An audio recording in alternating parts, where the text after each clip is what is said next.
वो मैं आपकी जानकारी के लिए सिर शर्म से झुकाकर रिपीट कर देती हूं, क्योंकि इस देश को सुनना चाहिए कि इस देश की बेटियों के साथ पुलिस स्टेशन के अंदर क्या हो रहा है। पकड़ के जोर से खींच के मुझे मारना पीटना शुरू कर दिया। मैंने उनको रिक्वेस्ट करते रही, प्लीज स्टॉप, मत कीजिए, ऐसा मत कीजिए। फिर वो पुलिस स्टेशन के कॉरिडोर से मुझे घसीटते हुए ले जा रहे थे, और उस टाइम पे मैं जितना जो उनको फाइट दे पाई, जहाँ उनके हाथ दिखे, एंकर्स दिखे, मैं फाइट बैक करने की कोशिश कर रही थी। उनके बीच में एक लेडी कांस्टेबल ने मेरा गला पकड़ के दबाने की कोशिश की, तो मैंने उनका हाथ काटा है। उसके बाद उन्होंने मेरे ही जैकेट से मुझे मेरे पीछे हाथ बांधे, और एक लेडी कांस्टेबल के स्टाफ से मेरे पैर बांध के मुझे रूम में डाल दिया। मैं थोड़ी देर में एक मेल ऑफिसर आके मेरा ब्रा उतार के मेरे ब्रेस्ट पे किक मारना शुरू किया करके 6 o'clock जो स्टेशन के IIC है वो आए, और उन्होंने मेरा पैंट लोअर किया, अपना पैंट लोअर किया और अपना पीनस निकाल के मुझे बोला कि कितने बार तुम लेना चाहोगे कि तुम चुप रहोगे, क्योंकि मैं बहुत ज्यादा चिल्ला रही थी हेल्प के लिए, बहुत ज्यादा चिल्ला रही थी हेल्प के लिए।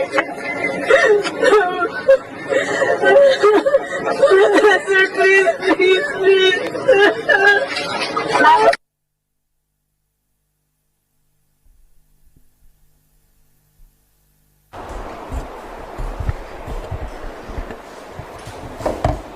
ये वीडियो, जैसा कि मैंने आपको बताया, हम उनकी आइडेंटिटी रिवील नहीं करेंगे, लेकिन ओडिशा की एक बेटी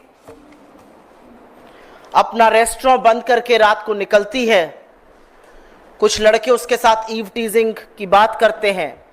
रोड रेज का मामले की कंप्लेन लेकर वो और उसका मंगेतर, जो इंडियन आर्मी में ऑफिसर है, वो पुलिस स्टेशन पहुंचते हैं।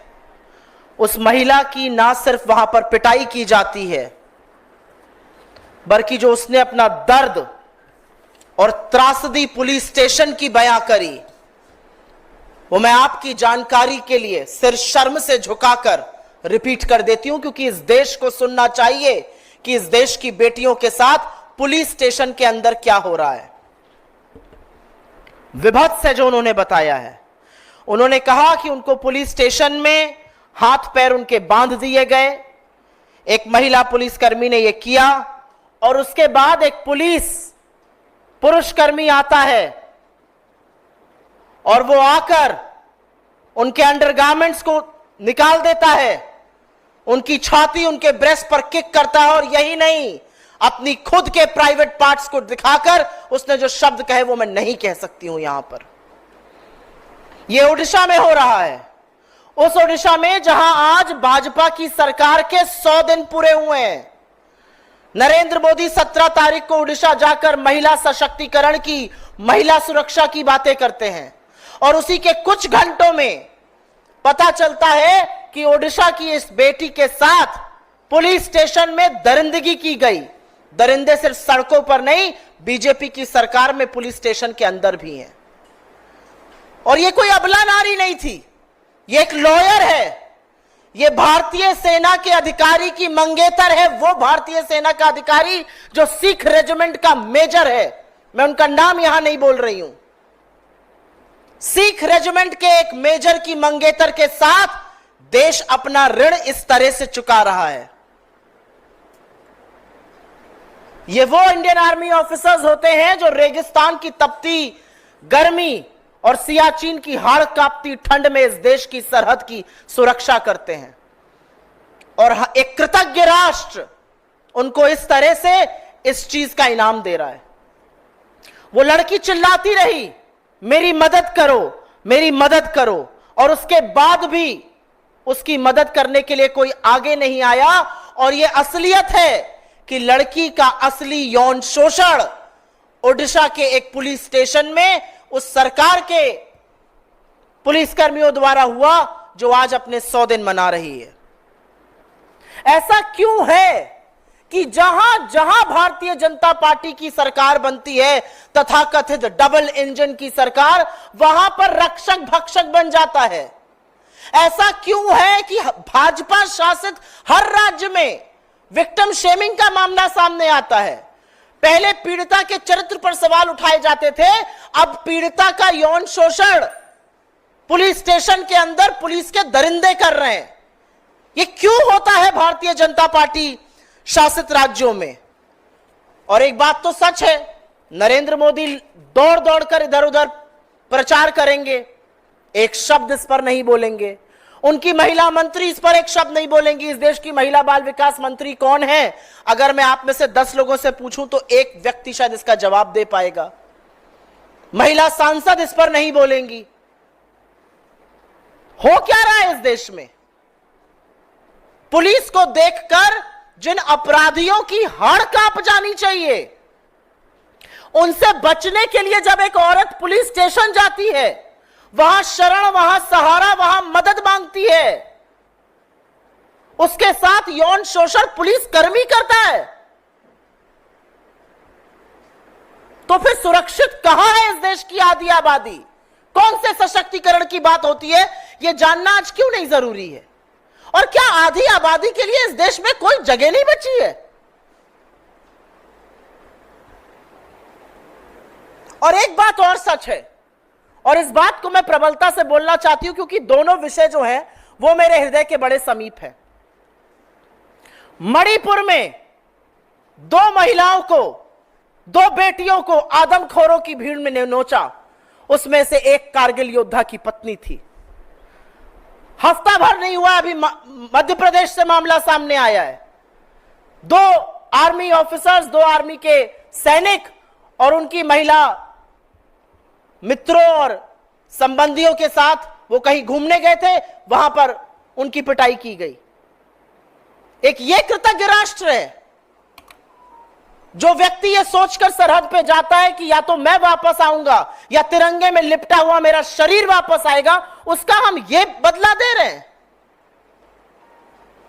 और सब चुप रहेंगे, सुई टपक सन्नाटा रहेगा, इस पर कोई आक्रोश नहीं होगा, इस पर कोई प्रदर्शन नहीं होगा, इस पर कुछ नहीं बोला जाएगा। आपने बंगाल पर आवाज उठाई, सही किया, हमने भी बंगाल में प्रदर्शन किया। अब उठाइए इस पर आवाज, पूछिए कि ऐसा कैसे हो सकता था, पूछिए कि सरकार के बनते ही ऐसा दुष्कर्म पुलिस स्टेशन के अंदर बेटी के साथ कैसे हुआ। आप बदलापुर पर नहीं बोलेंगे, आप बिहार पर नहीं बोलेंगे, आप उत्तराखंड पर नहीं बोलेंगे, आप उत्तर प्रदेश पर नहीं बोलेंगे। आप सिर्फ और सिर्फ गंदी राजनीति महिलाओं के साथ दुष्कर्म होने पर करते हैं। हाथ जोड़कर नरेंद्र मोदी को इस देश की महिलाओं से माफी मांगनी चाहिए। आपके वहां से आए हुए 72 घंटे नहीं हुए हैं और इस देश के सामने इस दरिंदगी का इतना बड़ा वाकया सामने आया है। हमारी इस मंच से मांग है, महिलाओं की सुरक्षा को प्राथमिकता बनाई जाए। हमारी इस मंच से मांग है, नरेंद्र मोदी अपनी चुप्पी तोड़ें और महिला बाल विकास आयोग भाजपा का फ्रंटल बनने के बजाय इसका स्वतः संज्ञान ले। यह ह्यूमन राइट्स कमीशन का मामला है, यह मानव अधिकार का मामला है। अपराधी से बचकर हम पुलिस स्टेशन इसलिए जाते हैं क्योंकि हमें सहायता मिलेगी, हमें सुरक्षा मिलेगी। और आज इस देश की आधी आबादी को नोचा पुलिस स्टेशन के अंदर जा रहा है। मेरा अपना मानना है, सबसे पहले आप ये माननीय तो कि औरतों का, आधी आबादी का कोई सुरक्षा नहीं है इस देश में। चाहे वो अंगूठा छाप एक लेबर हो, खेतों में काम करने वाली, एक डॉक्टर हो, 9 से 5 ऑफिस में काम करने वाली महिला हो, या फिर वो बेटी हो उड़ीसा की जिसके साथ ऐसा हुआ। कौन सेफ है? हमारी पहली डिमांड है, प्रधानमंत्री को इस देश से माफी मांगनी चाहिए, अपनी चुप्पी तोड़नी चाहिए। और संरक्षण जब आप ऐसे लोगों को दीजिएगा तब ऐसे कांड होंगे। असलियत यह है कि इन लोगों का हौसला और इन लोगों का खौफ इसलिए नहीं जाता, इन लोगों का हौसला इसलिए बढ़ता है क्योंकि इनको पता है ये कोई भी दरिंदगी कर दे, इनको बीजेपी का संरक्षण मिलता रहेगा। वो संरक्षण कुलदीप सिंह सेंगर को मिला, वो आईआईटी बीएचयू के दरिंदों को मिला, वो ब्रिजभूषण को मिला, वो रामदुलार गोंड को मिला, वो तमाम उन नेताओं को, कर्नाटक का एमएलए जिसके खिलाफ एफआईआर हुई, जो 2 साल तक एक महिला का रेप करता रहा, उन सबको बीजेपी का संरक्षण मिलता है क्योंकि नरेंद्र मोदी प्रज्वल रेवन्ना के लिए वोट मांगेंगे, वो ब्रिजभूषण की चिरौरी करेंगे और महिलाओं के लिए नहीं खड़े होंगे। ये असलियत है।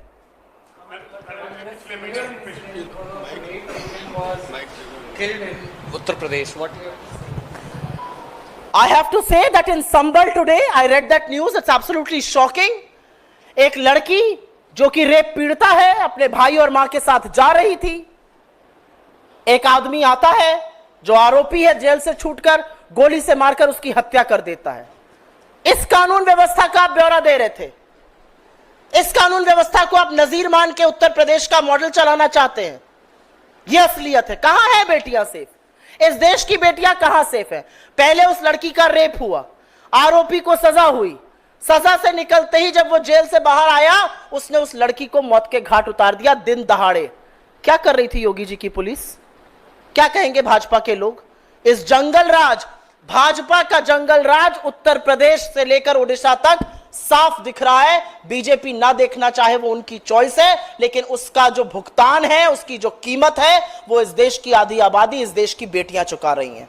मैम, पिछले महीने प्रधानमंत्री महाराष्ट्र के जलगांव गए थे। वहां पर उन्होंने कहा कि महिलाएं पहले अपने खिलाफ हुए अपराध के लिए थाने जाने से डरती थी। हमने सख्त कानून बनाए हैं, हम बीएनएस लेके जाएं, महिलाएं अब थाने जाएं, खुलकर शिकायत लिखाएं। अब महिलाएं अगर थाने जाती हैं, ऐसी घटनाएं होती, फिर महिलाएं कहां जाएंगी? महिला मुझे नहीं पता कहां जाएंगी। मैं तो एक महिला होने के नाते आपके सामने खड़े होकर बेबस होकर आज ये कह रही हूं। मुझे नहीं पता कि अगर महिला के खिलाफ अपराध हो तो महिला कहां जाए, क्योंकि बीजेपी राज्यों में तो जब वो पुलिस स्टेशन जा रही है तो उसके साथ ये हो रहा है। मुझे नहीं पता महिलाओं को कहां जाना चाहिए। बीजेपी को हमें बताना पड़ेगा कि अगर हमारे साथ अपराध हो जाए तो हम कहां जाए। अगर नाबालिग बेटियों के साथ अपराध होता है तो तब तक एफआईआर नहीं लिखी जाती है जब तक 500 लोग सड़क पे आके आंदोलन नहीं करते हैं। मुझे नहीं पता, ये तो बीजेपी बताएगी। मैं व्यथित हूं, मैं परेशान हूं, मैं खुद बेबस आज महसूस करती हूं, क्योंकि कहां जाएंगी लड़कियां? आपके साथ कुछ गलत होता है, आप इस उम्मीद से पुलिस स्टेशन जाते हैं रात को, दिन में, किसी भी वक्त, कि यहां जाकर मैं सेफ हो जाऊंगी। और बर्बरता और जघन्य जो विभत्स वाकया है वो आपके साथ पुलिस स्टेशन में हो रहा है। तो कहां जाए बेटियां? ये सवाल आप लोगों को उठाना चाहिए ना, पूछना चाहिए नरेंद्र मोदी से। कहां जाए इस देश की बेटियां? आपने कौन से कानून बना दिए और उन कानूनों का किसको फायदा हो रहा है? मैम, कई बार आप लोगों ने इन तमाम मुद्दों को उठाया है और खास तौर पे वुमेन सेफ्टी का मुद्दा। आपने मणिपुर का जिक्र किया, आपने मध्य प्रदेश का, यूपी, गुजरात का जिक्र किया और आपने इस बात का भी जिक्र किया। आप लोग बार बार सरकार से कार्रवाई की मांग करते हैं, लेकिन सरकार की ओर से कोई कार्रवाई नहीं होती और हमने देखा लगातार, चाहे वो रेप का मामला हो या ऐसे मामले बढ़ते जा रहे हैं। तो सवाल की बजाय आप लोग अब क्या एक्शन लेंगे अपनी तरफ से, क्योंकि सरकार से आप लोग लगातार मांग कर रहे हैं लेकिन कोई कार्रवाई नहीं हो रही। हम हिंदुस्तान का विपक्ष हैं, प्रमुख विपक्षी पार्टी हैं। अगर हम कुछ गलत होते हुए देखेंगे तो हम उसका पर्दाफाश करेंगे। हम आम जनता के सवाल, उनकी समस्या, उनकी व्यथा उठाएंगे और यह हमारा काम है। जब सरकारें सत्ता में बैठकर देखना और सुनना बंद कर देती हैं तो उन सोती सरकारों को जगाना विपक्ष का काम होता है। तो हम आज नहीं, हम कल भी अगर कुछ ऐसा होगा तो उस घटना को उठाएंगे। सरकार में तो हम हैं नहीं कि हम प्रशासन चलाने लगे। हम तो सोती हुई सरकार को जगा सकते हैं, बेटियों को सुरक्षित रखने की मांग कर सकते हैं, लेकिन बेटियां जाग रही हैं ना इस देश की। 400 पार नारे वाले ऐसे ही थोड़ी 240 पे आ गए, ऐसे ही थोड़ी हरियाणा से लेकर जम्मू कश्मीर, झारखंड और महाराष्ट्र सब हारेंगे, क्योंकि आधी आबादी देख रही है उनके साथ क्या हो रहा है। महिला आयोग इस देश का महिला आयोग नहीं है। महिला आयोग इस देश की महिलाओं के लिए नहीं है। महिला आयोग बीजेपी का फ्रंटल है। महिला आयोग में बीजेपी के कार्यकारी में जो महिलाएं होती हैं वो भरी जाती हैं, महिला कार्यकर्ता, और उनसे बीजेपी का चरण वंदन कराया जाता है। उनको महिलाओं के खिलाफ अपराध जरूर विपक्ष शासित राज्यों में दिखता है, लेकिन वो बिल्कुल मुंह सी लेती हैं जब उनको भाजपा शासित राज्यों में महिला अपराध की बात करनी होती है। उसका ना संज्ञान लिया जाएगा, ना कोई कार्रवाई की जाएगी, ना हवाई जहाज से, ना ट्रेन से, ना बस से वहां जाया जाएगा। महिला आयोग से मुझे रत्ती भर भी उम्मीद नहीं है, क्योंकि महिला आयोग बीजेपी का संगठन है, वो महिला मोर्चा का एक सब संगठन बन चुका है। मैं अलग से ले लूंगी। धन्यवाद बहुत बहुत आप लोगों का।